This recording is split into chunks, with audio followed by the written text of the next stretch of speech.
आवाज महाराष्ट्राचा. कनिष्ठ महिला राष्ट्रीय हॉकी अजिंक्यपद स्पर्धा 12 ऑगस्टपासून पुण्यात. नेहरूनगर पिंपरी येथील मेजर ध्यानचंद हॉकी स्टेडियमवर 12 ते 23 ऑगस्ट दरम्यान 16वी हॉकी इंडिया कनिष्ठ महिला राष्ट्रीय अजिंक्यपद स्पर्धा रंगणार आहे. हॉकी महाराष्ट्र आणि पिंपरी चिंचवड महानगरपालिकेच्या सहकार्याने होणाऱ्या या स्पर्धेत देशभरातील 30 संघ सहभागी होणार आहेत. या स्पर्धेत संघाची ए, बी आणि सी अशा 3 विभागात विभागणी करण्यात येणार आहे. ए विभागातील 12 संघ 4 गटात खेळतील. 23 ऑगस्ट रोजी अंतिम सामन्यात होऊन स्पर्धेची सांगता होईल. पदोन्नती आणि रेलिगेशनच्या तरतुदींमुळे स्पर्धेत रस वाढणार आहे. या स्पर्धेतून देशाला भविष्यातील महिला हॉकीपटू मिळतील असा विश्वास हॉकी महाराष्ट्राचे अध्यक्ष कृष्णप्रकाश यांनी व्यक्त केला आहे. पुणे आणि पिंपरी चिंचवडमधील क्रीडाप्रेमींनी युवा खेळाडूंना प्रोत्साहन देण्यासाठी स्टेडियमवर उपस्थित राहावे असे आवाहन करण्यात आलं आहे. हॉकी महाराष्ट्र आणि पिंपरी चिंचवड महानगरपालिका आम्ही दोघे मिळून यावर्षी पण एक नॅशनल हॉकी चॅम्पियनशिप आयोजित करतो आहे आणि यावर्षीच्या जे हॉकी चॅम्पियनशिप आहे ते ज्युनियर वुमेन नॅशनल चॅम्पियनशिप आहे. ही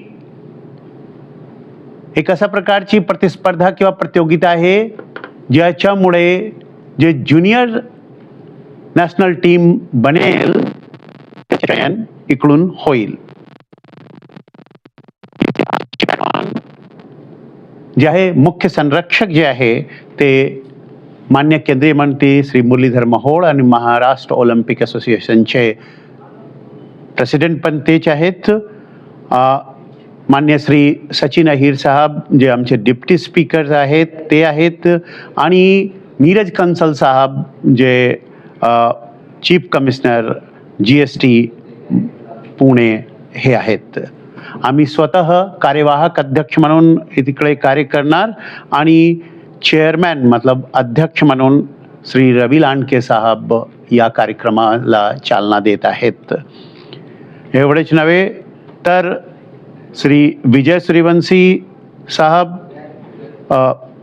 एक्झिक्युटिव्ह चेअरमॅन को एक्झिक्युटिव्ह चेअरमॅन आहेत आणि को चेअरमॅन श्री कुलदीप जंगम साहब ते स्वतः एक हॉकी प्लेयर आहे आणि त्यांना हॉकीमध्ये खूप स्वारस्य आणि अभिरुची आहे. श्री अभिषेक बारणे को चेअरमॅन म्हणून आहेत आणि को चेअरमॅन म्हणून श्री कैलास कुटे साहब पण आहेत. हा कार्यक्रम अत्यंत योग्यरित्या पार पडेल. हे जे 12 तारीखपासून 21 तारीखपर्यंतचं 23 तारीखपर्यंतचा जे कार्यक्रम होणार आहे ते अत्यंत चांगल्यारीत्या पार पाडला जाईल आणि आम्ही सर्व प्रकारची सुविधा ते प्लेयर्सला देणार आहोत. यामध्ये आम्हाला जे पिंपरी चिंचवड म्युनिसिपल कॉर्पोरेशन आहे, महापालिका आहे, ते सर्वोत्तरी मदत करीत आहेत. या व्यतिरिक्त the SBI state bank of India and UBI हे दोन्ही आम्हाला भरपूर मदत करीत आहे. या व्यतिरिक्त सुहाना मसाले आणि बँकीज आणि बिस्लरी एमक्योर हे सर्व आम्हाला मदत करत आहेत. कारण एवढा मोठा कार्यक्रम आयोजित करण्यामध्ये सर्वांच्या सहकार्य लागतोच. ते प्रिझम आणि हा जे हॉटेल आहे हिल्टन ते पण आमच्या हॉस्पिटॅलिटी पार्टनर्स आहेत. श्री आसवाणी साहेबांनी पण यामध्ये मदत केलेली आहे. तर ह्या सर्व लोकांचं मदतमुळे आपण राष्ट्रीय दर्जाचा खेळ आणि राष्ट्रीय दर्जाचा खेळचा कार्यक्रम इथे आयोजित करण्यात यशस्वी होणार आहोत. आपण सर्वांचा पण सहकार्य तेवढे गरजेचे आहे आणि हे जे मॅचेस होईल त्यांना उत्साहवर्धन करण्यासाठी प्रोत्साहन देण्यासाठी आपण मोठ्या संख्येत इकडे यावेत. कारण हॉकीला जर योग्य रीत्याने मोठ्या संख्येने दर्शक मिळाले नाही तर हॉकीचं प्रमोशन होणार नाही. हॉकी एकमात्र असा खेळ आहे, सांघिक खेळ आहे ज्यामध्ये भारताने भरपूर म्हणजे 8 वेळा गोल्ड मिळवलेले आहे आणि 2 वेळा ब्रॉन्झ मिळवलेले आहे. बाकी कोणत्याही खेळामध्ये सांघिक खेळामध्ये आम्ही नेत्रदीपक कामगिरी करू शकलेलो नाही.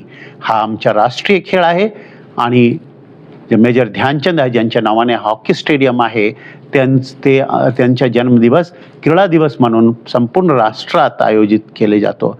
त्यामुळे हॉकीला चालना देणे प्रत्येक नागरिकच्या कर्तव्य आहे. प्रत्येक विद्यालय, प्रत्येक महाविद्यालय आणि प्रत्येक शिक्षक आणि स्टुडंट म्हणजे छात्र आणि छात्रा आणि मतलब विद्यार्थीनीच्या कर्तव्य आहे. आणि मोठ्या संख्यात या प्रतिस्पर्धा बघण्यासाठी यावेत, कारण जोपर्यंत व्ह्युअर्स येत नाही तोपर्यंत तो खेळाला महत्त्व मिळत नाही. तर त्यामुळे तुमचं ह्या खेळाला जर बघण्यासाठी तुम्ही आले तर आपला राष्ट्रीय खेळला एक दर्जा मिळेल आणि राष्ट्रीय दर्जाचा खेळ तुम्हाला बघायला मिळेल. हे एकमेकांशी अन्योन्याश्रित आहेत. कृष्णप्रकाश साहेबांनी सांगितल्याप्रमाणे पिंपरी चिंचवड हे आपलं हॉकीचं माहेरघर आहे. मेजर ध्यानचंद हॉकी स्टेडियमवरती 12 ते 23 ऑगस्ट या दरम्यान आपले मॅचेस होणार आहेत. या ठिकाणी 4 संघात विभागले जाणार आहे. याच्यामध्ये जे पूल ए आहे त्यामध्ये झारखंड, हॉकी पंजाब, चंदीगड यांचा समावेश आहे. पूल बी मध्ये हरियाणा, ओडिशा, बंगाल हे संघ राहतील. तसेच सी मध्ये उत्तर प्रदेश, मणिपूर यांचं स्थान आहे आणि यामध्येच महाराष्ट्रही खेळला जाईल. आणि डी मध्ये छत्तीसगड, मध्य प्रदेश आणि हिमाचल असे ब्लॉक केलेले आहेत आपण. त्याच्यामधून प्रत्येक ह्याच्यातनं 2-2 टीम सिलेक्ट केल्या जातील आणि त्यानंतर अंतिम सामना त्याच्यामध्ये होईल. याच्यामध्ये महिलांचं सुद्धा हॉकी स्पर्धा आपण आयोजित केलेली आहे आणि याचं पूर्ण नियोजन हे यूट्यूबवरती लाईव्ह होणार आहे. याच्यामध्ये हॉकी इंडियामध्ये येईल, हॉकी महाराष्ट्र आणि शेवटचे 4 दिवस हे दूरदर्शन चॅनलमध्ये दाखवलं जाणार आहे. म्हणजे पूर्ण भारतामध्ये याचं जास्तीत जास्त प्रदर्शन कसं होईल यासाठी केलं जाणार आहे. आणि तसेच भोरे साहेब यांचंही अतिशय चांगल्या पद्धतीचं नियोजन आहे. आणि पिंपरी चिंचवड महानगर पालिकेतर्फे महापौर असतील, उपमहापौर असतील, तसेच स्टँडिंग चेअरमन असतील आणि आमचं सर्वांचं चांगल्या पद्धतीने योगदान यामध्ये राहणार आहे. आणि चांगल्या पद्धतीचं जेवण तसेच येण्या जाण्याच्यासाठी सुविधा या पालिकेतर्फे उपलब्ध आहे. आपले स्टेडियमही अतिशय उत्कृष्ट दर्जाचं आहे. संपूर्ण भारतामध्ये चांगल्या पद्धतीच्या स्पर्धा कशा होतील याचं पूर्ण नियोजन करून त्यानंतर पिंपरी चिंचवड महापालिकेचं सिलेक्शन झालेलं आहे. त्यामुळं हे निश्चितपणे एक गौरवाची बाब आहे. स्कूलचे चिल्ड्रनला आपण आणणार सर्वांना. संपूर्ण पिंपरी चिंचवड शहरातले जेवढे आपले शाळा आहेत त्यातल्या विद्यार्थ्यांनाही आपण या ठिकाणी जाणीवपूर्वक आणणार आहोत की जेणेकरून त्या खेळ पाहिल्यानंतर त्यांच्यामध्ये चांगल्या पद्धतीचं इन्स्पिरेशन होऊन ते या हॉकीच्या खेळाकडे चांगल्या पद्धतीने आकृष्ट होतील आणि आपल्या पिंपरी चिंचवडचं हॉकीचं प्रेम वाढेल. तसेच चांगले खेळाडू आपल्या पिंपरी चिंचवड शहरातून निर्माण होतील यासाठी आम्ही पूर्णपणे काळजी घेत आहोत आणि प्रयत्नही करत आहोत. या पद्धतीचं आपण चांगल्या पद्धतीचं नियोजन करून पुढं या स्पर्धा आपण चांगल्या पद्धतीने यशस्वी करणारच आहोत. तर मी साहेबांच्या टीमचं तसेच भोरे साहेबांचं आणि इतर सर्व राष्ट्रीय खेळाडूंचंही या ठिकाणी आगमन होणार आहे. त्यांचंही चांगल्या पद्धतीने आपण सन्मान करणार आहोत. तर लवकरच आपण पाहूया पुढे काय होतं. आम्ही तसेच तुम्हाला अपडेट देत राहू. पुणे तसेच पिंपरी चिंचवड आणि महाराष्ट्रातील महत्त्वाच्या आणि ताज्या बातम्या पाहण्यासाठी महाराष्ट्र 18 न्यूज चॅनलला यूट्यूबवर सबस्क्राईब करा आणि बेल आयकॉन प्रेस करा.